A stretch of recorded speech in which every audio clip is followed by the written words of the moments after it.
Assalamualaikum warahmatullahi wabarakatuh. Waalaikumsalam warahmatullahi wabarakatuh. Terima kasih waktu yang diberikan kepada kelompok kami untuk mempresentasikan hasil diskusi kami tentang penggerakan, pengendalian, dan evaluasi dakwah. Sebelum kita masuk ke materi yang pertama, izinkan kami memperkenalkan diri terlebih dahulu. Saya sendiri adalah Bara Mustika Ramadan dengan NIM 2112111117. Saya Yulesianingsi dengan NIM 2112111048. Saya Amrita Aurora dengan NIM 2112111108. Untuk materi yang pertama, langsung saja akan dibacakan oleh teman kita, Saudari Ayu Lestianingsi. Yang pertama ada penggerakan dakwah atau tauhid. Nah, dalam penggerakan dakwah ini merupakan inti dari manajemen dakwah, karena disinilah semua aktivitas dakwah itu terlaksana. Dalam penggerakan dakwah ini, pemimpin itu menggerakkan semua elemen dakwah dari yang kemarin sudah dibahas, ada yang namanya perencanaan, pengorganisasian, hingga pengendalian, yang mana itu nanti akan berfungsi dengan secara efektif. Arti dari penggerakan sendiri itu adalah seluruh proses pemberian motivasi kerja kepada bawahan agar mereka itu dapat bekerja secara ikhlas dan demi terciptanya tujuan organisasi yang efisien. Selanjutnya ada teknik-teknik penggerakan dakwah. Nah, jadi agar penggerakan dakwah itu dapat berjalan secara optimal, maka ada teknik-teknik tertentu. Yang pertama ada memberikan penjelasan secara komprehensif kepada seluruh elemen dakwah yang ada dalam organisasi dakwah. Kemudian yang kedua ada mengusahakan agar setiap pelaku dakwah itu menyadari, memahami, dan juga menerima baik tujuan yang telah diterapkan. Dan yang terakhir adalah memperlakukan secara baik bawahan dan juga memberikan penghargaan yang diiringi dengan bimbingan dan juga petunjuk untuk semua anggotanya. Nah, dari itu pemimpin di sini itu yang dimaksudkan adalah mereka itu harus mampu memberikan bimbingan, kemudian memberikan motivasi, dan juga penyelenggaraan komunikasi dan pengembangan peningkatan pelaksanaan yang gunanya untuk mengoptimalkan anggotanya. Dan juga maka kegiatan dakwah itu akan terakomodir sampai sasaran. Selanjutnya ada pemberian motivasi. Yang dimaksudkan dalam pemberian motivasi di sini adalah kemampuan dari manajernya atau pemimpin dakwah dalam memberikan sebuah kegairahan atau kegiatan dan pengertian sehingga para anggotanya itu mampu untuk mendukung dan bekerja secara ikhlas untuk mencapai tujuan organisasi sesuai tugas yang diberikan. Arti lain dari motivasi ini adalah dinamisator bagi para elemen dakwah yang secara ikhlas bahwa pekerjaannya itu adalah kewajiban yang harus dilaksanakan. Dalam hal ini, pemimpin dalam memberikan motivasi itu, pemimpinnya itu harus melakukan atau memberikan sebuah semangat, dorongan kepada pekerjanya itu yang gunanya untuk mencapai tujuan bersama.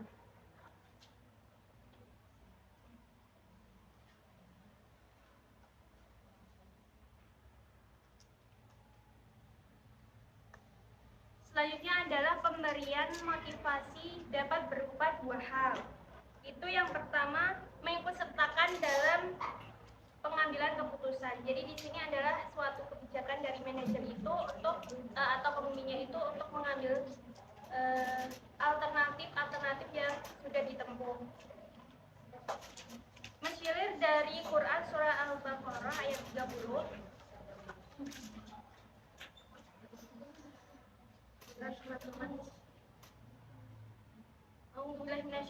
Bismillahirrahmanirrahim. Wa id qala rabbuka lil malaikati inni ja'ilun fil ardi khalifatan qalu ataj'alu fiha ma yufsidu fiha wa yasfiku dima'a wa yasfiku dima'a wa nahnu nusabihu bihamdika wa nuqaddisu laka qala inni a'lamu ma la ta'lamun. Yang artinya bahwa ingatlah kepada Tuhanmu berfirman kepada para malaikat, sesungguhnya aku hendak menjadikan seorang khalifah di muka bumi. Lalu mereka berkata, mengapa engkau hendak menjadikan khalifah di muka bumi? Itu orang yang akan membuat kerusakan kepadanya dan menumpahkan darah, padahal kami senantiasa bertasbih dengan memuji engkau dan memujikan engkau. Lalu Tuhan berfirman, sesungguhnya aku mengetahui apa yang engkau tidak ketahui. Jadi dalam gambaran ayat ini tuh sebenarnya Allah sebagai pemimpin itu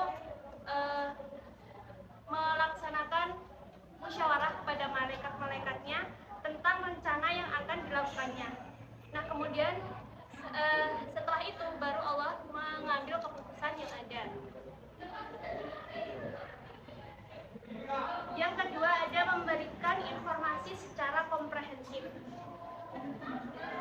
Jadi semua fungsi manajerial yang tergantung pada informasi itu dapat dengan informasi yang tepat, informasi yang akurat, itu maka pemimpin dakwah dapat memonitor semua kemajuan ke arah sasaran dan juga semua rencana dakwah itu dapat terlaksana. Kemudian ada faktor yang dapat dijadikan evaluasi. Yang pertama adanya mutu informasi. Jadi di situ lebih diutamakan mutu informasinya. Semakin akurat informasi, maka semakin mutu pula informasinya, itu akan aman apabila seorang pemimpin itu dapat untuk mengambil keputusan. Yang kedua ada ketetapan waktu informasi. Ini itu untuk menghindari tindakan yang salah serta pelaksanaannya itu korektif yang akurat. Yang terakhir ada relevansi informasi. Di mana relevansi informasi ini mampu mempertanggungjawabkan informasi yang relevan dengan tugasnya. Selanjutnya ada melakukan bimbingan. Melakukan bimbingan ini dilakukan secara langsung oleh pemimpin dakwah, karena pemimpin dakwah itu melakukan tindakan yang dapat menjamin terlaksananya tugas dakwah sesuai dengan rencana bantuan atau ketentuan yang telah digariskan. Jadi dalam proses ini itu pelaksanaan dakwah itu masih banyak yang harus dibimbing, harus diarahkan. Nah, jadi dalam itulah tugas pemimpin dakwah itu memberikan bimbingan, memberikan arahan. Nah, mungkin seperti itu. Komponen bimbingan dakwah sendiri itu yang pertama ada memberikan perhatian terhadap setiap perkembangan para anggotanya. Yang kedua, memberikan nasihat yang berkaitan dengan tugas dakwah yang bersifat membantu. Mungkin ini kayak memberikan mengenai strategi atau saran atau arahan, seperti itu. Kemudian yang ketiga ada memberikan dorongan. Itu seperti kayak mengikutsertakan ke dalam pelatihan-pelatihan. Yang terakhir ada memberikan bantuan atau bimbingan kepada semua elemen dakwah untuk ikut serta dalam perbuatan keputusan dan juga strategi keputusan. Jadi di situ pemimpin itu melibatkan semua elemen dakwahnya untuk melakukan pengambilan keputusan dan juga strategi keputusan. Jadi bimbingan yang dimaksud di sini itu bimbingan yang dilakukan oleh manajer terhadap pelaksana kegiatan yang dilakukan dengan jalan memberikan perintah, memberikan arahan, atau menekankan arah dengan tindakan mereka. Jadi misal katakanlah tidak sesuai dengan arahan, mungkin itu akan dipaksakan yang gunanya untuk mencapai tujuan dari dakwah itu sendiri. Selanjutnya ada menjalin hubungan. Jadi di sini itu kan kalau dakwah itu kan mesti ada sebuah tim-timnya. Nah, sebuah tim atau kelompok itu lebih akan berinteraksi, atau mungkin menjalin hubungan yang dimaksud adalah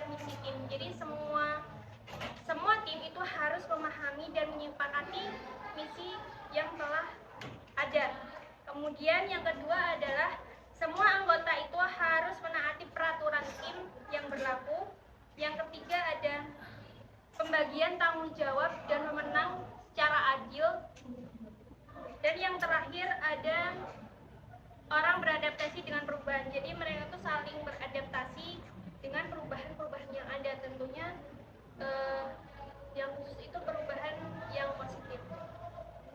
Lainnya tadi dilanjutkan oleh rekan saya Bara. Yang selanjutnya adalah penyelenggaraan komunikasi. Penyelenggaraan komunikasi sendiri adalah suatu proses yang digunakan manusia dalam usaha untuk membagi arti lewat transmisi pesan yang simbolis merupakan hal sangat penting. Komunikasi akan mempengaruhi seluruh sendi dalam organisasi dakwah.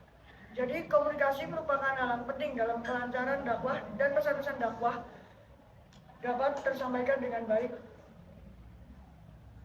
Dari situlah kerangka acuan dakwah, yaitu menciptakan sebuah opini yang sebagian besar diperoleh dari informasi melalui komunikasi.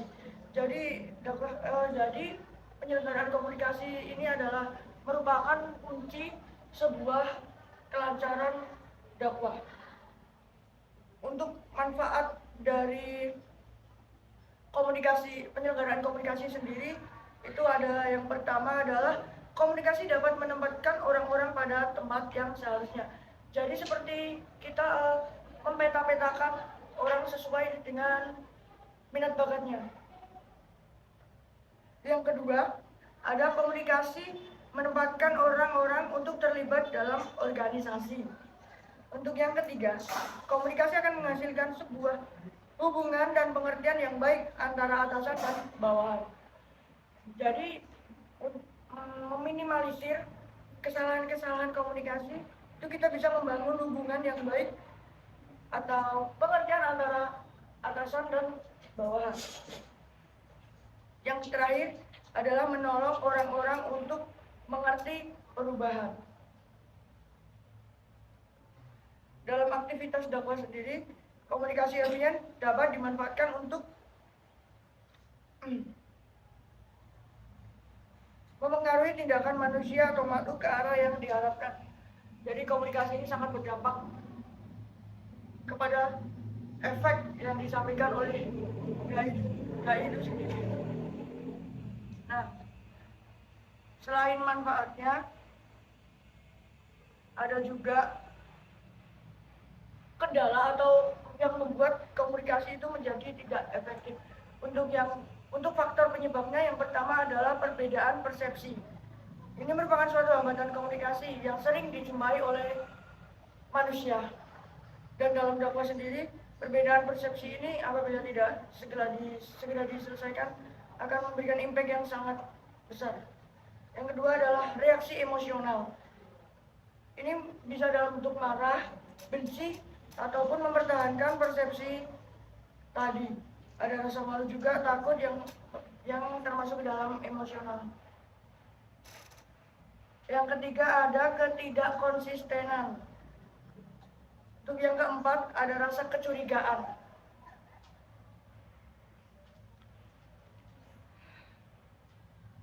Nah, untuk alasan mengapa sih diperlukan komunikasi yang efektif dalam pemimpin dakwah dengan anggotanya? Untuk yang pertama itu, komunikasi akan menyediakan channel umum dalam proses manajemen, seperti merencanakan atau mengorganisasikan pemimpin serta mengendalikan para anggotanya. Untuk yang kedua itu ada keterampilan komunikasi yang efektif yang dapat membuat para pemimpin dakwah dalam menggunakan berbagai keterampilan serta bakat dalam organisasi. Nah, setelah kita membahas komunikasi tadi, kita lanjut dalam pengendalian dakwah. Yang pertama itu ada unsur dakwah. Pengendalian ini ditetapkan untuk memastikan langkah kemajuan yang telah dicapai sesuai dengan saran dan penggunaan sumber daya insan. Nah, untuk unsurnya yang pertama itu ada standar spesifikasi yang diharapkan. Yang kedua ada pengukuran proses. Yang ketiga itu ada pelaporan penyimpangan pada unit pengendali untuk mengubah prestasi mendatang jika prestasi sekarang itu kurang memuaskan. Yang keempat ada pelaporan penyimpangan pada unit pengendalian. Jadi setiap bentuk penyimpangan apapun, dalam bentuk apapun itu harus dilaporkan, walaupun sifatnya walau sedikit atau tidak memberikan impact yang besar, itu tetap harus dilaporkan kepada unit pengendalian. Untuk yang terakhir, adanya tindakan perubahan dalam satu atau beberapa aktivitas program dakwah dalam organisasi. Pengendalian dakwah pada sisi lain juga membantu manajer dakwah untuk memonitor keefektivitasan perencanaan pengorganisasian serta kepemimpinan, juga sebagai sarana mencapai tujuan dakwah yang optimal. Pengendalian dakwah adalah alat pengaman sekaligus pendinamisan jalannya sebuah proses dakwah. Selain adanya unsur dan proses pengendalian, ada juga fungsi dari pengendalian. Fungsi dari pengendalian sendiri adalah menciptakan suatu mutu dakwah yang lebih baik. Dengan pengendalian dakwah ini dapat ditemukan suatu proses yang salah satu lebih baik, dan untuk kemudian dapat dikoreksi. Para dai diberikan wewenang penuh untuk memeriksa dan memperbaiki tugas mereka. Selanjutnya yang ketiga yaitu ada efektivitas manajerial. Secara umum manajemen dakwah yang efektif itu harus dapat melakukan hal-hal sebagai berikut. Yang pertama itu dapat menentukan visi misi dan sasaran jangka panjang dakwah. Yang kedua, membuat rencana pelaksanaan visi misi dakwah dalam tahapan yang realistis. Yang ketiga yaitu mengembangkan kreativitas dan daya inovasi sumber daya manusia atau DAI. Yang keempat, peningkatan kualitas sumber daya manusia merupakan strategi dakwah yang terbaru. Efektivitas manajerial ini bersifat relatif dan senantiasa terkait dengan seberapa besar sumber daya yang tersedia digunakan secara lebih efektif pada kurun waktu tertentu untuk menghasilkan kualitas output yang dikehendaki dan eksistensi organisasi. Kemudian yang keempat ada produktivitas organisasi. Produktivitas ini diartikan dengan kualitas strategi dakwah untuk meningkatkan guna mendorong gerak dinamika organisasi. Produktivitas ini juga memiliki prinsip-prinsip umum seperti satu, fokus utama dari usaha dakwah diprioritaskan pada matmu. Yang kedua, kualitas kepemimpinan yang kualifit. Yang ketiga, falsafah dan perencanaan kualitas sudah diintegrasikan dalam strategi dakwah. Kualitas hidup kerja dakwah harus mencerminkan pola pikir yang bisa menerjemahkan kebutuhan matmu dalam suatu proses pengendalian manajemen dan proses dakwah yang berkesinambungan sehingga memenuhi persepsi kualitas matmu itu sendiri. Yang kelima itu evaluasi dakwah. Pengertian evaluasi dakwah itu adalah meningkatkan pengertian manajerial dakwah dalam sebuah program formal yang mendorong para manajer atau pemimpin dakwah untuk mengetahui perilaku anggota lewat pengamatan yang lebih mendalam yang dapat dihasilkan melalui saling pengertian di antara kedua belah pihak. Kemudian tujuan dari evaluasi dakwah itu ada 3. Yang pertama, mengidentifikasi sumber daya dai yang potensi dalam spesifikasi pekerjaan manajerial. Yang kedua, menentukan kebutuhan pelatihan dan pengembangan individu maupun kelompok dalam pembahasan atau organisasi. Yang ketiga, mengidentifikasi anggota yang akan dipromosikan dalam penempatan posisi. Kemudian, hasil evaluasi ini diperoleh dari yang pertama itu motivasi, promosi, mutasi atau pemberhentian anggota, dukungan finansial, kesadaran yang meningkat dari tugas dan persoalan bawahan, mengidentifikasi kebutuhan akan pelatihan dan pengembangan. Yang ketujuh, mengevaluasi efektivitas dan kepuasan seleksi dan penempatan. Yang kedelapan, pemindahan. Yang kesembilan, perencanaan sumber daya insani. Yang ke-10, peringatan dan hukuman. Kemudian ada evaluasi perencanaan dakwah. Sebelum melakukan organisasi dakwah melangkah pada selangkah selanjutnya, maka diperlukan sebuah evaluasi dalam perencanaan. Karena evaluasi perencanaan dakwah baik pada tahap awal, tengah maupun akhir, dan pada analisis ini diperlukan evaluasi materi yang disampaikan, metode, media, dan lain sebagainya sebagai penunjang efek aktivitas dakwah. Terima kasih. Sekian dari kelompok kami. Semoga menjadi tambahan ilmu buat teman-teman dan semoga menjadi amal jariah buat kita. Sekian